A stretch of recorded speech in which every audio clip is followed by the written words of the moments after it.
비산혈흔이라고 하는 건 잡고 여러 번을 공격할 수 있는 분노, 감정이 확실히 전달되는 형태. 안갚음, 나를 버려? 나를 모욕을 줘?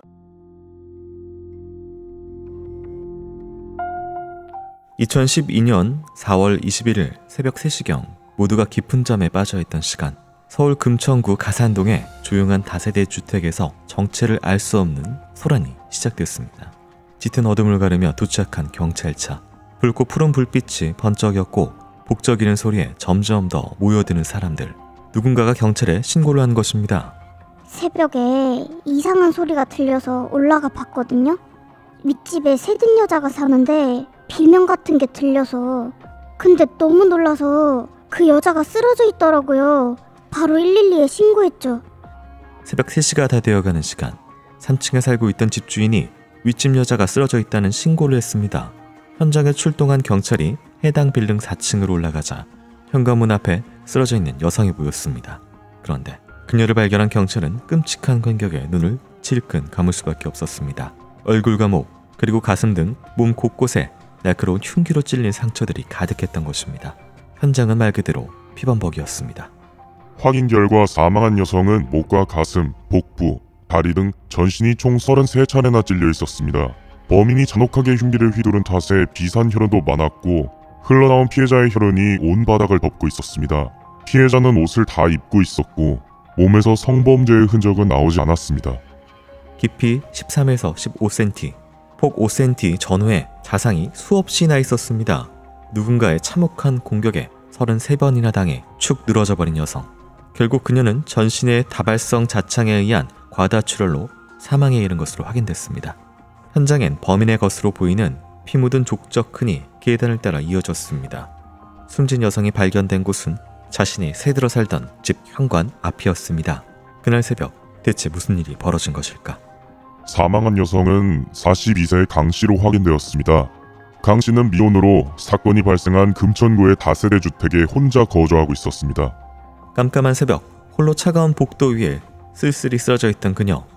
현장엔 그녀의 지갑과 핸드폰 등은 그대로였고 범행에 사용된 흉기는 발견되지 않았습니다. 채무 등 금전 문제는 전혀 없었다던 그녀. 잔혹한 현장의 모습에 경찰은 원한이나 치정에 의한 범죄부터 확인해보기 시작했습니다. 작은 단서 하나라도 찾기 위해 경찰은 그녀의 주변을 샅샅이 수색하기 시작했고, 사건을 파헤치던 경찰은 강 씨가 과거 경찰에 신고 전화를 했다는 사실을 확인하게 됐습니다.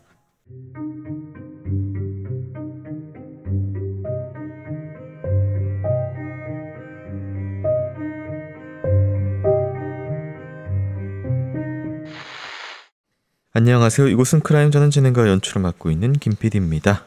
날카롭고 정확한 분석으로 대한민국의 정의를 세우고 계시는 배성훈 프로파일러님 모십니다. 예, 안녕하세요. 배성훈입니다. 반갑습니다. 네, 반갑습니다. 크라임은 내게 꼭 필요한 보험만 남겨주는 보험솔루션 보험정태와 함께합니다. 자, 오늘 준비한 사건은 2012년 4월 서울 금천구 가산동의 한 다세대 빌라에서 발생한 사건입니다. 굉장히 많은 공격이 있었고요. 참혹했다라는 것이 전해졌었는데, 이런 상흔을 통해서 무엇을 할 수가 있을까요? 비명이 들리고 나가보니까 쓰러져 있었다. 그러니까 굉장히 짧은 시간에 이 33번에 충분히 공격하고 그 다음에 도주를 했던 2명 이상은 아니다. 아니면 2명 이상이라고 하면 이렇게 많이 찔 이유가 없는 거니까. 네. 그럼 결국은 어느 정도까지의 면식이라든가 지리감이 있다고 보는 것이 맞을 것이다. 이게 말 그대로 새벽 2시에서 3시에 본인의 집 앞이니까 이게 모르는, 언제 나올 줄 알고 거기에 잠복을 하는 불특정 다수에 의한 거는 거의 좀 발생하기 어려운. 그렇죠. 그러면 새벽이니까 뭔가 아는 사람이 잠깐 나와봐. 혹은 새벽 2, 3시에 거기까지 동행할 수 있을 그렇죠. 만한 그렇게 그런 될 수도 관계성. 있는. 그럼 분명히 이것은 면식과 관계성이 가까운 거라고 보기가 딱 좋고. 네. 그리고 옷을 다 입고 있었어요. 그런데 성범죄 흔적은 없어요. 그러니까 이것은 기습, 소위 말하는 블리츠 어택에 의한 공격이 되고, 그리고 이제 얼굴, 목, 가슴이니까 분노, 감정이 확실히 전달되는 형태. 그리고 나서 자기 집 현관문 앞에서 발견됐는데, 여기 이제 비산혈흔, 계단 내려간 조건이 있었고 휴대폰이나 지갑은 없었다. 그렇죠. 강간 성폭행도 없었다라고 하니까 범행 목적이나 뭐 이런 주변 환경은 뭘 얘기를 하나요? 피해자 휴대폰을 그대로 두고 간 거는 네. 어떤 뭐 행적이라는 것이 그 피해자 휴대폰에 없는 거죠. 굳이 나에 대한 네, 그런 게. 그렇죠. 그러니까 그건 아무 의미가 없는 거죠. 그리고 내려간 조건이라고 하는 것은 피가 흐른 다음에 밟았다는 의미가 되는 거고, 비산혈흔이라고 하는 건 보통 이제 우리가 여러 번을 공격할 수 있는, 그러니까 잡고 움직이지 못하게 하거나, 그럼 힘적인 우위. 당연히 남성일 가능성이 높겠죠. 그런 면에서는. 네. 자, 강 씨가 대체 왜 이런 일을 당했는지, 그리고 경찰에 했다는 신고, 그 전에 강 씨 주변에서 무슨 일이 벌어지고 있었던 것인지 살펴보도록 하겠습니다.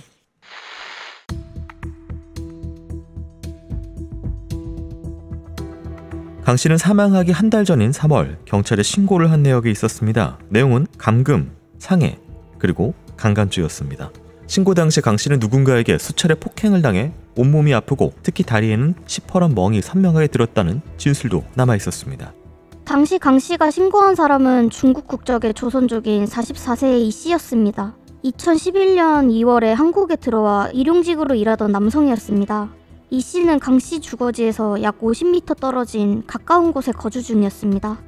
사망한 강 씨 역시 중국 국적의 조선족으로 가해자로 신고한 이 씨와는 아는 사이였습니다. 신고 반년 전인 2011년 9월 강 씨는 이 씨와 인연이 시작되었습니다. 둘은 교제를 시작했고 이내 자연스럽게 동거를 하던 사이였습니다. 하지만 평온은 오래가지 못했습니다. 2011년 추석이 지나고 나서부터 강 씨는 점점 이 씨와의 관계에 선을 긋기 시작했습니다. 결국 헤어지자는 이야기를 꺼낸 강 씨. 급기야 2월부터는 이 씨의 전화조차 잘 받지 않았던 것으로 드러났습니다. 하지만 이 씨는 만나면 가만히 안 두겠다라면서 협박 문자까지 보냈습니다. 결국 강 씨는 이 씨를 직접 만나 설득하여 관계를 정리하기 위해서 3월 21일 저녁 7시쯤 이 씨의 집에 찾아갔습니다. 앞으로 친구로 지내고 괴롭히지 말라며 그를 설득하려던 강 씨. 하지만 당시 신고 내용에 따르면 이 씨는 너 못 나간다라며 방문 앞에 앉아서 못 나가게 했습니다. 주먹으로 강 씨의 왼쪽 어깨를 때리고 가슴을 밀어서 바닥에 넘어뜨렸고, 같은 달 22일 12시경에도 강 씨가 아는 언니 집으로 간다며 나가려 하였으나 이 씨가 날 버리고라며 폭행했습니다. 강 씨가 헤어진다, 나간다라고 하면 이 씨는 강 씨의 뺨과 머리를 때리고 발로 배와 다리를 찼고 23일에는 이 씨가 강 씨에게 시장을 가자고 했으나 거부했다는 이유로 네 무슨 궁리를 하고 있니? 도망가려고 하니? 라며 발로 피해자의 배와 다리를 수에 차고 주먹으로 피해자의 온몸을 수에 때렸다는 것. 3월 24일 새벽 1시경 강 씨는 이 씨가 컴퓨터를 하고 있던 상황을 틈타 도주했습니다. 방문을 열고 옷도 못 입고 맨발로 근처 슈퍼 앞까지 뛰었지만 이 씨가 뒤쫓아와 결국 도주에 실패한 강 씨. 이 씨는 온갖 욕설을 하며 강 씨를 폭행했습니다. 심지어 3월 22일 새벽 5시경 이 씨는 강 씨에게 성관계를 요구했지만 생리 중이라며 거부하자 강 씨를 바닥에 넘어뜨리고 배 위에 올라탄 후 팔꿈치로 피해자의 가슴 부위를 눌러 억압한 다음 강간했습니다. 23일 오전 7시경에도 성관계를 요구했으나 생리 중이라고 거부하자 강 씨의 팔을 뒤로 꺾고 손바닥으로 뺨을 때리는 등 반항을 억압한 다음 또다시 강간했습니다. 결국 3월 24일 저녁 6시경 이 씨의 집을 나온 강 씨는 곧바로 경찰서에 와 그를 감금, 상해 및 강간죄로 고소했고 4월 1일 이 씨가 경찰에 체포되어 조사를 받고 구속영장이 청구되었습니다. 하지만 당시 이 씨는 말다툼을 하면서 뺨을 1회 때린 사실 이외에 상해에 대해서 모두 부인했습니다. 강간 범행에 대해서도 합의하에 성관계를 했다며 22일에는 생리가 끝났다고 들었다. 23일에는 강 씨가 오히려 유사 성행위를 요구했고 이 씨가 당신 생리가 왔는데 어떻게 유사 성행위를 해주냐고 하자 강 씨가 부엌에서 씻고 와서 성관계를 했다고 진술했습니다. 당시 출동한 경찰은 피해자의 몸에 남은 폭행의 흔적들을 촬영했고 강 씨는 이제서야 이 씨의 소나기에서 벗어날 수 있을 거라 생각하며 안심했습니다. 그런데 서울 남부지법에서 이 씨에 대해 증거인멸 및 도주의 우려가 없다면서 영장을 기각하더라고요. 저희는 영장 신청 시 재범의 우려가 있다고 분명히 밝혔거든요. 경찰은 이 씨가 죽여버리겠다, 언제든 만나기만 해봐라, 죽인다 등의 문자를 강 씨에게 보낸 것을 수사 기록에 첨부했습니다. 강 씨가 성폭행을 당하고 맨발로 도주하다가 잡혀 끌려갔다는 내용도 재판부에 다 전달이 되었습니다. 하지만 영장 담당인 박모 판사가 둘 사이가 연인이었던 점, 둘 사이의 진술이 엇갈린 점, 이 씨의 주거가 일정하고 방어권을 보장해야 한다며 영장을 기각했고 이 씨는 체포 이틀 만에 풀려났습니다. 강 씨가 살해당하기 2주 전의 일이었습니다.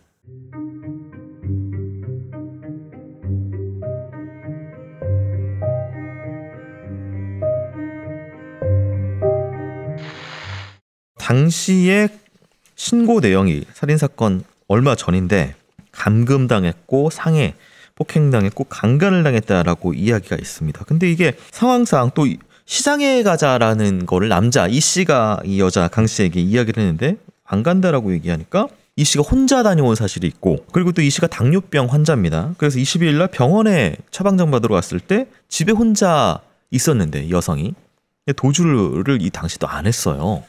이런 부분들은 어떻게 봐야 될까요? 지금 이 상황은 교제폭력, 교제살인 상황이죠. 근데 2011년, 12년입니다. 다른 거는 중국 국적이죠. 이거를 그 판사는 별 신경 안 쓴 것 같아요.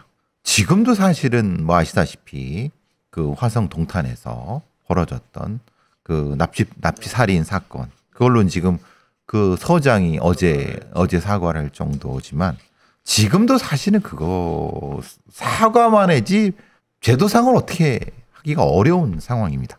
동탄 상황은 영장을 청구하려다가 안 했기 때문에 지금 사과가 되는 거고, 근데 여기는 좀 다른 거는 영장까지 청구가 됐고 네. 첨부까지 다 됐는데 문제는 이 판사가 전체적인 위험성을 너무 간과한 거죠. 근데 아까 말씀하신 그 중에 간과한 것 중에 도망갈 수 있었는데 왜 못 도망갔느냐라고 하는데 여기가 이제 흔히 말하는 조선족이라고 하는 특성이 있죠. 어디로 도망갑니까? 그러니까 우리가 말하자면 내국인이라고 하면 어느 가족이나 아니면도 가겠죠. 네. 근데 거기는 도망갈 데가 없잖아요. 혼자 있고. 네. 그거를 이제 간과한 부분도 있고 둘이 연인 사이였다는 것 때문에 판사는 다 안 본 거예요, 그냥. 이게 2011년도 상황이에요. 그리고 감금죄 성립 여부도 좀 문제가 됐었습니다. 이게 지금 과거에 이게 감금이냐 이런 상황이 3월에 이 상황이 이 감금죄라는 거 사실 우리가 일반적으로 생각하기에 뭐 못 나가게 뭐 자물쇠 채우고 손발을 묶고 이렇게 생각을 하면은 이거는 뭐 손발을 묶지는 않았고 폭행을 하긴 했지만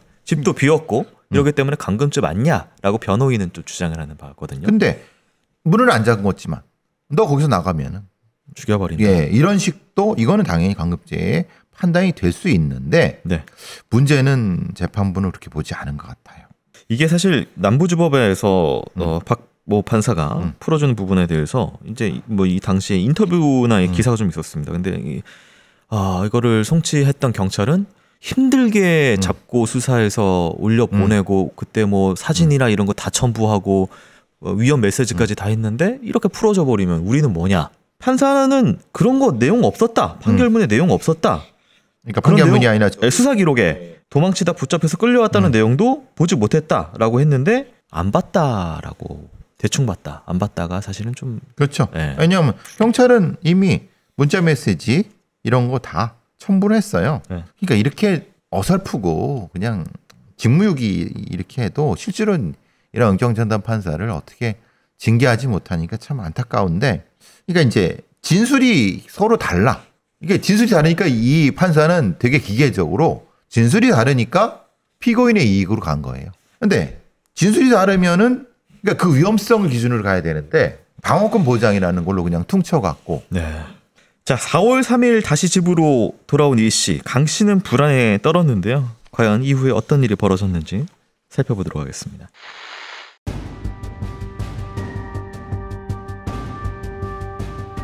(4월 3일) 구속영장 실질심사에서 영장이 기각되고 21일 범행이 일어나기 전까지 피해자 강 씨는 사실상 방치된 셈이었습니다. 그 사이 강 씨는 불안한 나날의 연속이었습니다.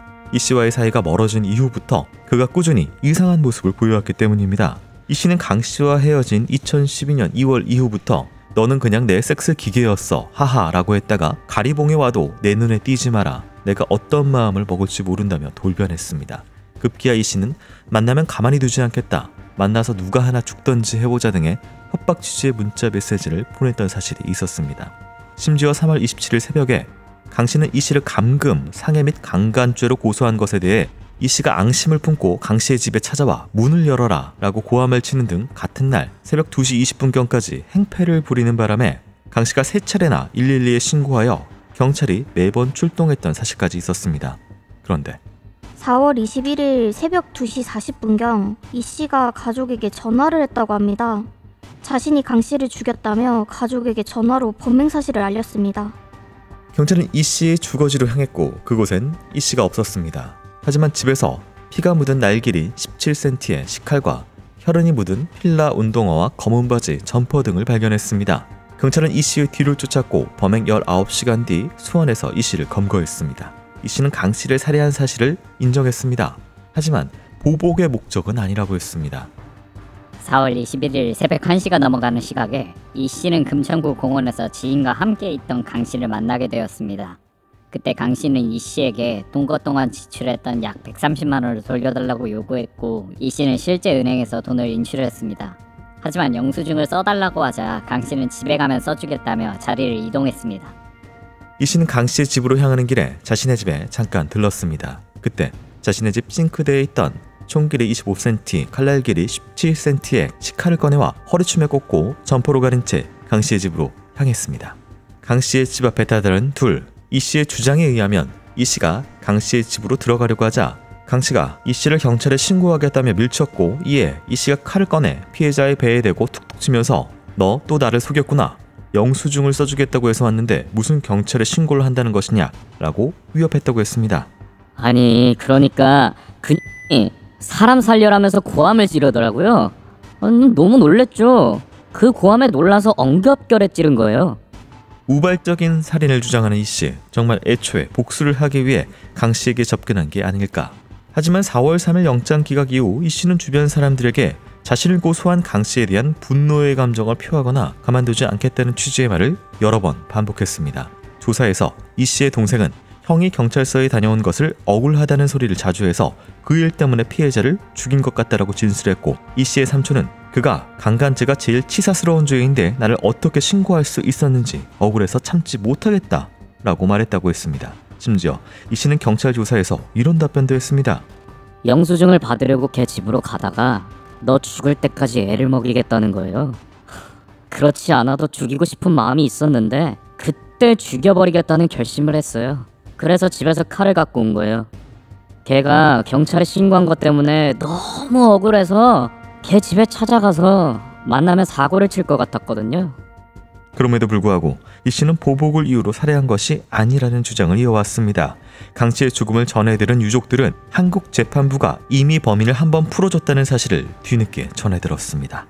조카가 성폭행 당했다고 신고해서 범인을 잡았는데 판사가 풀어줬다니. 한국에 와서 산다면 한국이 우리 조카를 보호해줘야 되는 거 아닙니까?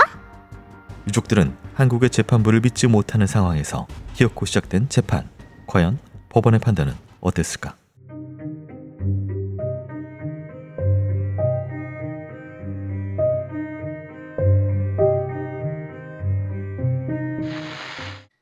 네, 당일의 범행은 이제 뭐 우연히 가다가 뭐 만나게 됐는데 공원에서 돈 달라, 130만 원 달라라고 요구했다.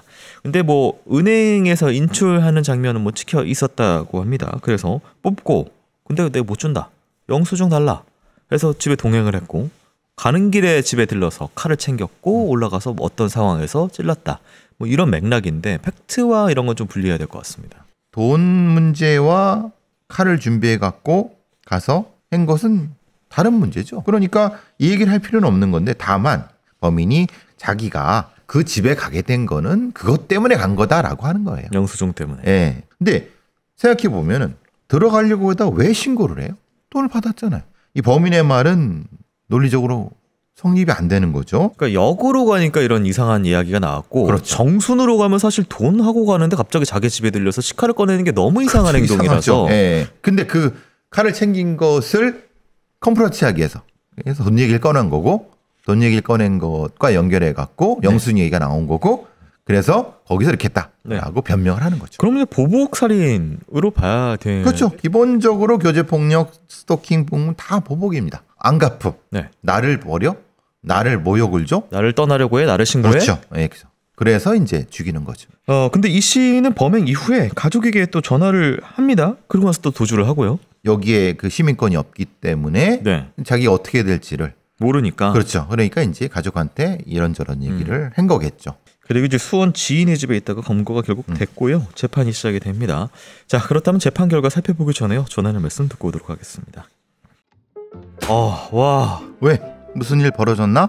이게 되네요. 저희 방송 보시고 보험 장터로 상담하신 분이 기존 보험료 39만 원 정도에서 20만 원 정도 줄여서 19만 원 내시면서도 보장 항목이 넣으셨다네요. 김 PD, 자네를 보면 항상 이런 생각이 들어. 무슨 생각이요? 이 인간 싹 패구나. 인간에 대한 믿음이 없구나. 무슨 소리 하시는 거예요? 김 PD, 우리 광고주야. 믿어야지. 이게 실제 사례라고. 심지어 그분은 기존에 중증 질환인 뇌출혈, 급성 심근경색만 보장되다가 보장 항목이 경증 질환인 뇌동맥류와 협심증까지 보장을 확대받았다고. 와, 보험료가 줄면서 보장까지 늘었다고요? 1:1 상담을 통해서 보험료는 팍팍 줄이고 보장은 쫙쫙 늘려준다고. 번호가 뭐죠? 1544-5788. 자세한 건 더보기 눌러보라고. 더보기 눌러서 보험장터 링크 클릭하거나 카톡 아이디 JK6003 검색해도 되는군요. 근데 진짜 이렇게 믿음이 부족한 자네는 역시 샤페. 믿는다고요. 광고주님 믿는다고요. 미래를 위한 안전장치 보험장터. 보험은 보험 전문가와 상의해보세요. 네, 재판 결과 살펴보도록 하겠습니다. 2심입니다. 이 사건 각 범행은 피해자가 내연 관계에 있던 피고인에게 그만 만나자고 한 후 피고인과의 관계를 정리하기 위해 피고인의 집에 찾아오자 피고인이 피해자를 나흘 동안 감금하면서 폭행상해 및 강간 범행을 저지르고 그 후 피해자가 자신을 고소해야 했다는 이유로 보복 문제로 피해자를 살해한 것으로 결과가 매우 중대하고 죄질 및 범정도 무거운 점, 피고인이 식칼로 피해자의 복부, 목, 가슴 등을 수십 회 찌르는 등 범행 수법이 매우 잔혹한 점, 이 사건 범행으로 인하여 피해자의 유족들이 크나큰 정신적인 충격을 받고 형언할 수 없는 고통을 겪었을 것으로 보이는 점 등은 피고인에게 불리한 정상이다. 반면 피고인이 살인 범행에 관하여는 자신의 잘못을 뉘우치고 있는 것으로 보이는 점, 피고인이 국내에서 형사처벌을 받은 전력이 없는 점 등은 다소 유리한 정상이다. 그 밖에 여러 정황 등을 종합적으로 고려하여 주문과 같이 형을 청한다. 징역 25년이 1심과 동일하게 선고가 됐습니다. 그리고 최종적으로 25년이 선고가 됩니다. 이게 이제 기초적인 사실관계가 틀린 거죠. 왜냐하면 내연 관계에 있었는데 그만 만나자고 하고 정리하기 위해서 피고인의 집을 찾아온 게 아닌 거예요. 이걸 이렇게 붙이면 안 되죠. 왜 그러냐? 실제로는 내연 관계에 있었는데 폭력이 굉장히 심각했잖아요. 반복해서. 이미 그 관계에서는 이 내연 관계는 끝난 거예요. 그래서 도망, 다른 게 하고, 신고. 이거를 다 없앤 상태에서 그냥 이것만 보면은 야, 피해자가 잘못했네. 아니 이렇게 갑자기 그만 만나자고 하니까 화가 날 수도 있지. 뭐 감금할 수도 있지. 이렇게 돼버리는 거예요. 아니 그게 아니잖아요. 생각해보면 앞에 얼마나 많은 일이 있었어요. 폭행하고 도망가고 못 도망가고 강간당하고 뭐 이런 게 앞에 있었단 말이에요. 네네네. 그런 상태에서 범인이 작정을 하고 와서 죽이고 강간하고 이렇게 한 거지. 범인의 무발적인 걸 받아줘 버린 거예요. 이게 이 꼴이 된다고요. 이게 범인 진술인데요. 이런 카테고리의 범인들이 좀 비슷한 게 있는 것 같아서 이 사람은 지금 이제 일용직으로 그냥 일이 있다 없다 하는 상황인데 이별의 이유에 대해서 이 범인이 이별의 이유에 대해서 자신이 어떤 경제적인 문제 때문에 이 여자가 헤어지자고 했다. 이렇게 얘기를 하면서 생각해보세요. 네. 그것 때문에 한 거예요? 지가 그 여자를 만난 후부터 폭행과 집착과 이걸 한 거잖아요. 그러니까 이런 종류의 사람들이 항상 본인이 자존감이 그럼요. 계속 네가 날 무시해? 나 돈 없다고 무시해? 이런 걸 많이 보이는 것 같아가지고. 그렇죠. 그렇게 변명을 하는 거죠. 실제로 그런지는 모르는 거예요. 아니 알고 만났잖아요. 여성도 그 같은 조선족이고 그러니까 마음 의지하려고 서로 만난 거잖아요. 네. 그 일용직을 뻔히 알았잖아요. 뭐 의사가 아닌 거 알고 만났는데. 그러니까 그 얘기를 갖다 붙이는 거를 그럼 구분을 해줘야지 판사는. 네. 그러니까 이걸 이따위로 하면 되겠어요? 그냥 피해자가 유발을 해갖고 죽게 돼갖고 뭐 형량 이렇게 때리면 이게 다인가요? 이건 너무한 거 아니에요, 이건?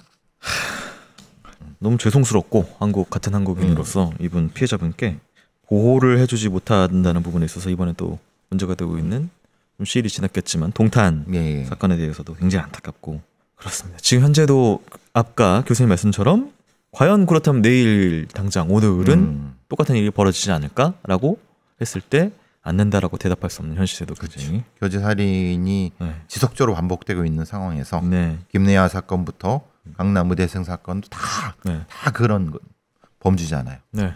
되게 잔인하게 다들 이렇게 살아야 하잖아요. 네. 제도적인 전환이 반드시 필요한 부분이 네. 입법부도 좀 더 예. 노력해야 되고 영장 이런 부분에 있어서도 아까 교수님 말씀처럼 위험성을 위주로 좀 판단되는 그렇죠. 네, 그런 상황이 좀. 방어권도 중요합니다. 네. 근데 위험성도 고려돼야죠. 자, 오늘 사건은 뭐 여러 가지 생각할 바가 많았던 10여 년 전 사건이었습니다. 고통 속에서 돌아가신 고인의 명복을 빕니다. 교수님 오늘도 수고 많으셨습니다. 수고하셨습니다.